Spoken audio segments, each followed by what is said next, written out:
Hey there, how's it going? This is the Slayer here. Thanks for joining us on this video. This is a review of Mortal Kombat 2's PC version. This video is the second follow-up to my popular video on Kung Lao and Scorpions' devastating combos in the arcade machines of Ultimate Mortal Kombat 3, which I released over a week ago, and is my third in retro game reviews of the original trilogy. A short while before this, I also just published my review of the PC version of Mortal Kombat 3 and have provided relevant links in the description section of this video. Mortal Kombat is the iconic fighting franchise which started in 1992 and became famous for its use of digitized sprites and characters based on a range of hero and movie archetypes. There was even a movie in 1995 which was good, albeit the movie sequels in 1997 and 2021 were not great in my view.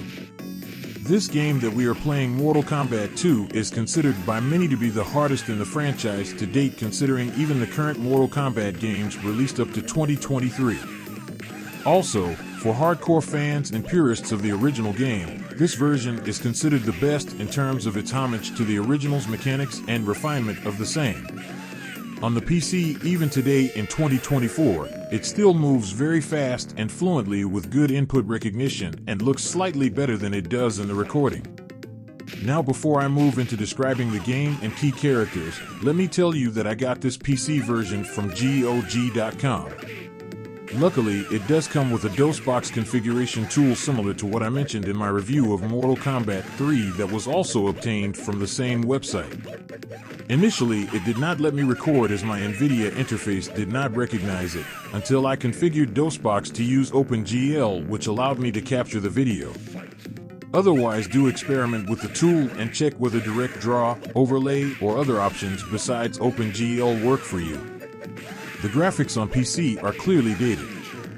This game will still look great on the consoles or arcade machines for sure, but on the PC you need to choose the right rendering source, screen size, and aspect ratio, and GOG.com's executable tool makes it very easy for lay people to do this, so you don't need to research online and manually edit configuration files in Notepad or something. Secondly, on the PC this game can still look good if you either play it on a big-ish screen and sit at a distance, extending your controller or keyboard, or you can press Alt+Enter and play it on a smaller window on your desktop. Both these options make it look relatively realistic, though it's still unclear as to whether this Mortal Kombat 2 or the Mortal Kombat 3 version from GOG I reviewed an hour or so ago look better on modern PCs. To understand what I am talking about, jump to the 5 minutes 54 second mark to see an external camera view of what this game looks like whilst playing it in person. Slightly better than the in-game view recorded by the NVIDIA interface here. Also, a screen grab of the entire roster in this game appears towards the 5 minutes 59 seconds mark. Now finally onto the gameplay. As you can see, the PC version of this game that was originally released in the arcades in 1993 still moves pretty fast and is very responsive even today. However, this game relied on the classic jibble combos and building your own speed and figuring out how to link moves on your own. It does not have the dial-a-combo mechanic of Mortal Kombat 3, the enhanced special moves and breakers and extenders of the Mortal Kombat games from the 2010s and 2020s, as well as the fluid and customizable and extendable combos of Mortal Kombat 4, 10, and 11. Also, the input timing and the way the AI blocks is different here, particularly in boss fights.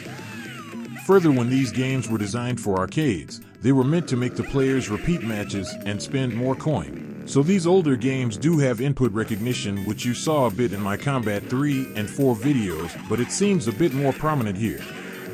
Hence, for people like me who started with a bit of Mortal Kombat 3 and primarily grew up on Mortal Kombat 4 and later enjoyed Mortal Kombat 10 and 9, this game is slightly different. But purists who loved the original Mortal Kombat and loved this game back in the day will absolutely love it, and people new to the series will still be impressed by the fluidity with which this game moves and the lore that it is alluding to. As the fights progressed, I figured out some combos, as you would see. But the bosses in this game felt harder than the bosses in Mortal Kombat 3 and Ultimate Mortal Kombat 3. Also, in terms of fights, Liu Kang is still tops for me, and this was the game where they introduced his bicycle kick. albeit it doesn't launch from a crouching block stance like it does in Mortal Kombat 3 and subsequent games. Even in matches I won, the AI only let me connect Scorpion's spear on 2 occasions, whereas in the arcades of Ultimate Mortal Kombat 3, as you saw in my original video, I was liberally connecting it. But on the whole, this is where the series started really developing further, with better character models, quicker, fluid movements, and more special moves added compared to the original game. On the whole, it has almost aged well if you are a fan, and is not bad for a game released in 1993. But I would rather play this in a retro arcade or console, albeit the PC port of this one feels like it has better captured the arcade movement and fluidity compared to the PC port of Mortal Kombat 3. I have kept the sound low in the rest of this video once this commentary shortly ends, as the external camera recording cannot mute the keyboard sounds like NVIDIA Broadcast can. The external camera view does give you a good picture of what this game really looks like though.